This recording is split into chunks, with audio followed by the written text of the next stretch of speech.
Subling nagrally sa Mandaue City Hall ang mga residente sa Sitio Marna, Barangay Subangdako nga nabiktima sa demolisyon.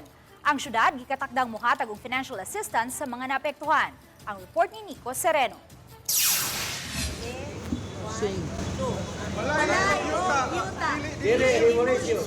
Nihimo og hamubo nga protesta sa Mandaue City Hall ang mga residente sa Sitio Marna, Barangay Subangdako. Gikwestiyon ang pagdemolish sa ilang mga balay sa mga tao sa giingong tag-iya sa yuta.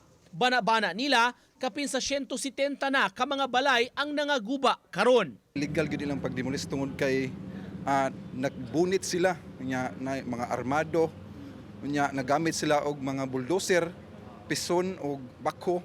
Grabing trauma og kagubot ang ilang gihatag namo. Nang hangyo sila og dialogue sa syudad para mapaabot ang ilang panawagan. Ipahunong yun ang illegal nga demolisyon nga among gusto nga makabalik mig tukod tungod kay dili makaturunganon ang ilang gibuhat namo. Samtang mato ni Konsehal Carlo Fortuna, nagtinguha ang syudad muhatag og financial assistance sa mga pamilya nga taga Mandaue nga naapektuhan sa demolisyon.